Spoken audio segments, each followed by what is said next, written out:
Hey, what's up? What's up? What's up? What's up? Gracious good morning to you, good people. It's your girl KB. You know what I do, and you know why I do it. It is Tuesday morning. It's June 3rd, and it is 2:55 in the a.m.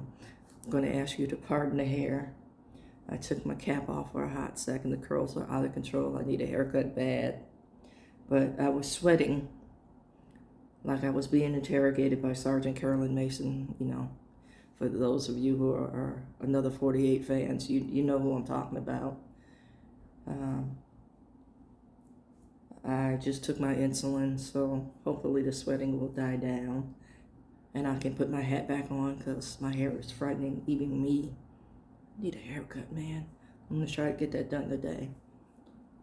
Anywho, it's not what I logged on to say. I logged on to say yesterday, excuse me, I got caught in the algorithm, which I have a tendency to do because I go down the rabbit hole scrolling on things. For those of you who are just tuning in, who aren't familiar with my format, I talk about what I call real talk for a faith walk.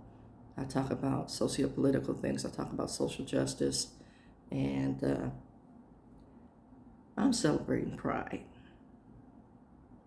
And in doing so, I got caught in this algorithm yesterday, and this sister was talking about the etymology.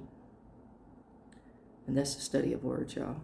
Excuse me, I have to take off my glasses because they're sliding out of my face because I'm perspiring.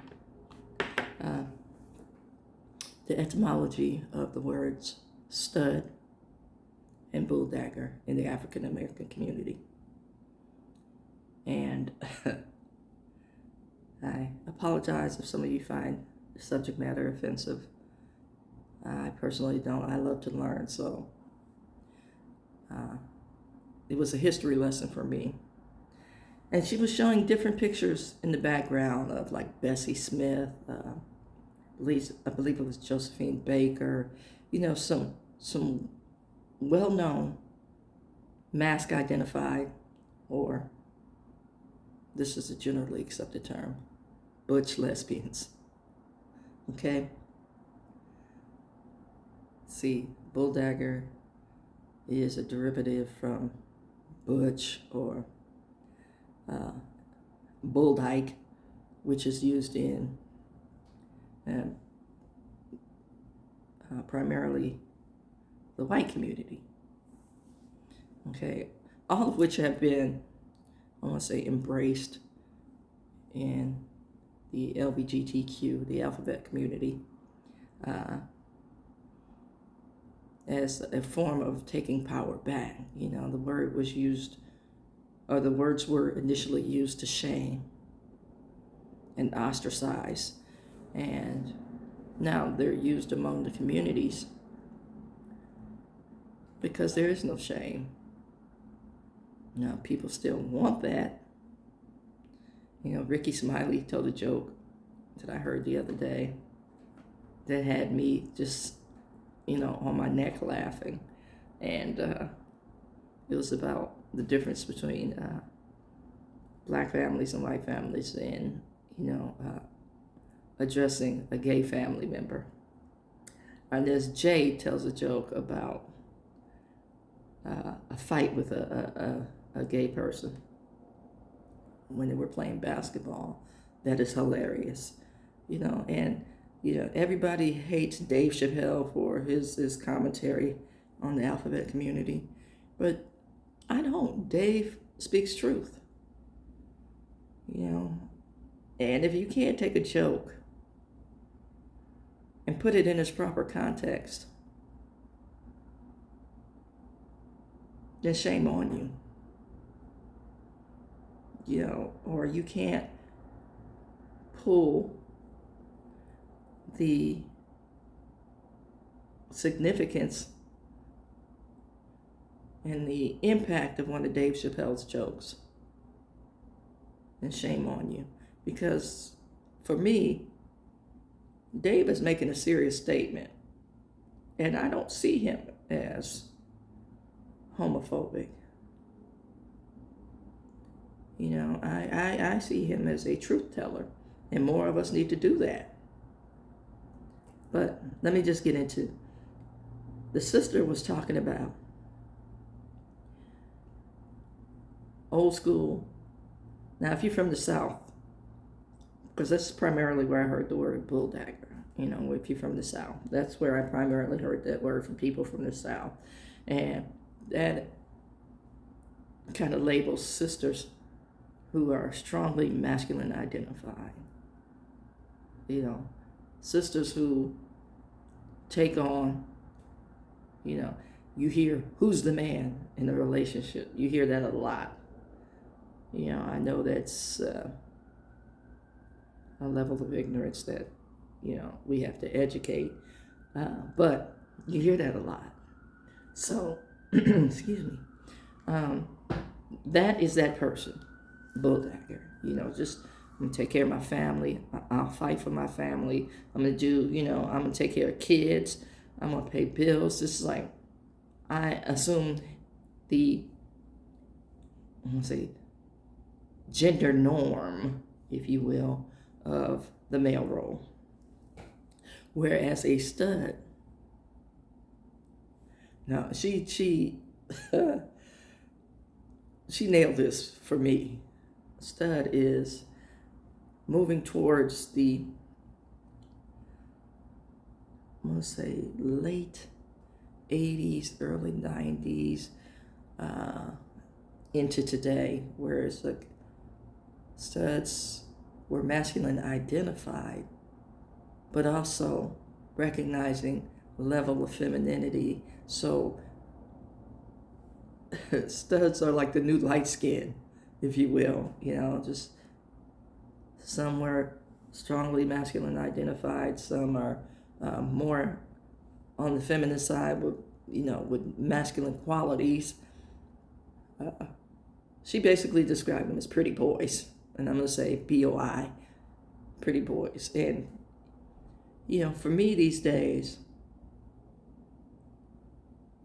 and I'm saying these days because I'm a little older than most people who are on TikTok. For me these days, a stud is a caricature. You know, there's a level of authenticity missing on some levels. I don't know where the shift happened. And that's just me talking, but I see a demarcation. You know, that, hey, I want to identify with the historical context of this, but something happened to warp my sense of presentation. I want to say it's still dealing with a level of guilt and shame. You know, like old school really didn't give a damn because they were ostracized anyway from day one. So they carved their own space. New school wants acceptance, so they're walking a fine line between, you know, I don't give a damn. You know, I fear for my personal safety, and this is who I am. You know, there's a lot of misconceptions and a lot of projection, and I don't understand why so many folks who aren't part of the community think they have a right and a say to dictate to the community, if you will. And for me, just kind of observing the whole, I want to say, dynamic, there are a lot of Christian folk who have judgments, but they're also willing to accept a lot of madness that does require judgment, or at least a verbal response, a pushback, And this government and fundamentalism are prime examples of the things that folks should be concerned with, but are calling the norm. Okay, I know I'm going to get a lot of commentary on this one, but that's what I see. I said it, and I said what I said, and I'm standing on it.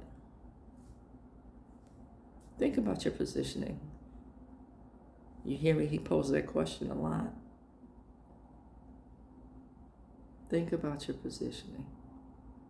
What are you saying about the goodness of God and your understanding of God?